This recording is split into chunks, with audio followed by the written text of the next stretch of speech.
et la France. La nuit venue, il observe les étoiles. Mais la mauvaise qualité technique des lentilles de l'époque oblige, pour avoir un plus fort grossissement, d'avoir des lunettes très longues de près de 50 mètres.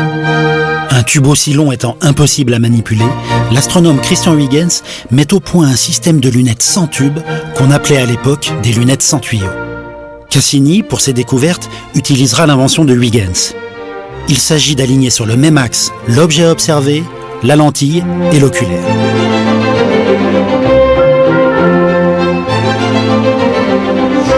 Avec Nicolas Lesté-Lasserre et Suzanne Desbarbas, tous deux astronomes à l'Observatoire de Paris, nous allons simuler l'installation. Le tube serait beaucoup trop grand parce que le point focal de cette lentille se retrouve là au niveau de la cour, presque 50 mètres plus loin. D'accord, donc l'image se forme à 50 mètres d'ici. Tout à fait, oui. Et l'astronome, notre collègue l'astronome, est tout en bas avec son oculaire. Alors là, la difficulté, c'est d'orienter la lentille vers la planète.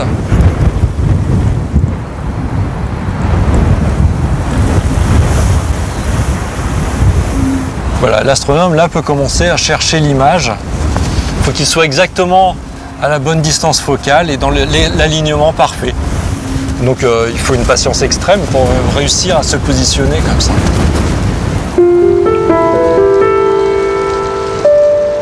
Nous avons la lentille de Cassini en haut de l'observatoire, ici son oculaire. Alors il a une lunette, à l'époque qui grossit des centaines de fois. Qu'est-ce qu'il observe avec cette lunette ? Avec cette lunette, il va observer principalement les planètes et en particulier beaucoup Jupiter et Saturne. Voilà Saturne tel que Cassini a pu la voir au XVIIe siècle au travers de sa lunette sans tuyau. À partir de ces observations, il a mis en évidence l'existence de la division de ses anneaux et 4 de ses satellites.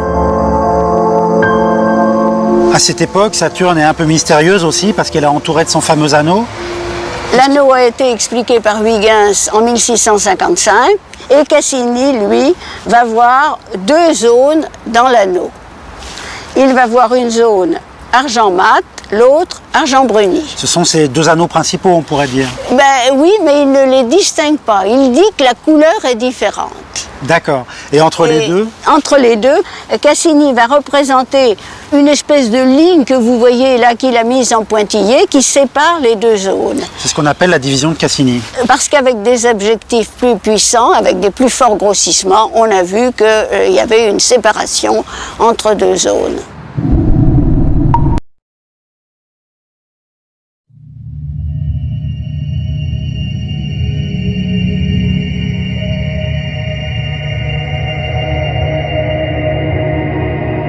Grâce à la mission spatiale Cassini-Huygens, nous connaissons bien Saturne aujourd'hui. Pourtant, ce n'est qu'en 1659 que Huygens comprit qu'elle est entourée d'un anneau, et en 1674 que Cassini découvrit que cet anneau est divisé en 2 par une ligne sombre qu'on nommera division de Cassini. Mais certains pensent toujours impossible de voir cette division avec les objectifs de l'époque de trop petit diamètre. Nous avons résolu cette controverse.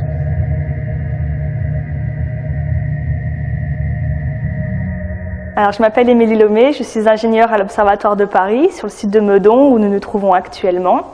Je fais partie d'un groupe qui s'appelle les Histopticiens, composé de chercheurs et d'ingénieurs, dont la mission est de caractériser des instruments anciens qui sont dans les archives de Paris.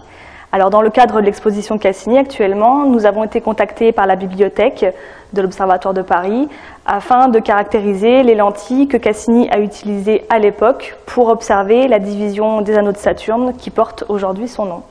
Alors, dans un premier temps, notre démarche a consisté à faire une recherche bibliographique, car nous avons très peu d'informations sur ces lentilles.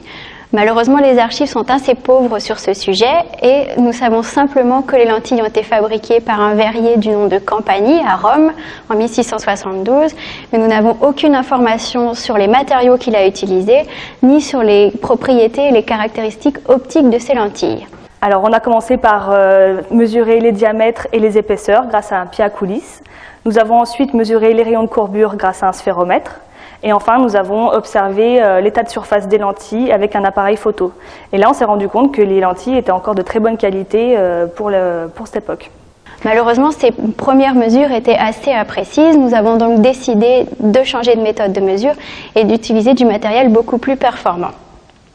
Alors, nous sommes allés à l'ONERA, nous avons utilisé un appareil de métrologie spécifique qui nous a permis d'avoir des informations sur la qualité d'imagerie de ces lentilles. Et puis nous avons aussi fait des mesures sur le chromatisme et sur les focales de ces lentilles. Et puis grâce à toutes ces mesures et en utilisant un logiciel de calcul adapté, nous avons pu simuler la façon dont Cassini a pu observer Saturne à l'époque.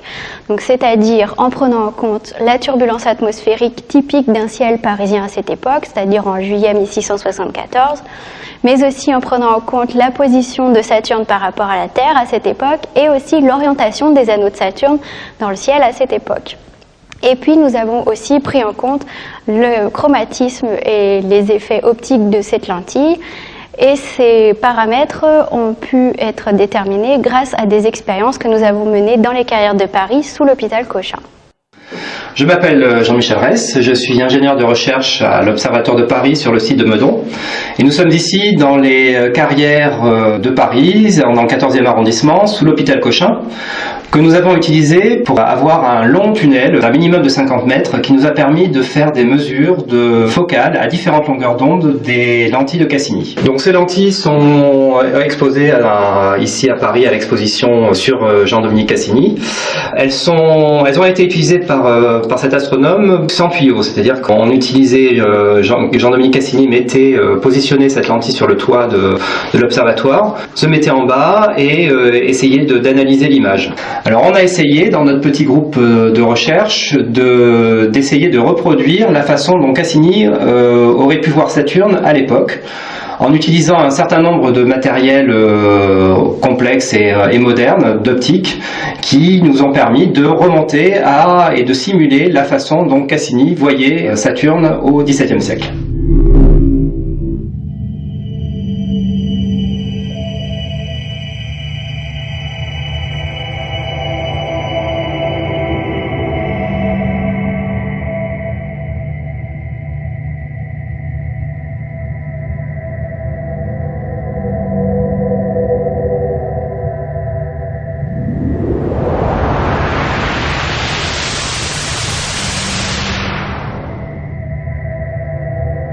Saturne, tel que l'aurait vu Cassini. Voilà la reconstitution numérique réalisée par les histopticiens. Cette image extraordinaire montre clairement la fameuse ligne sombre, la division de Cassini.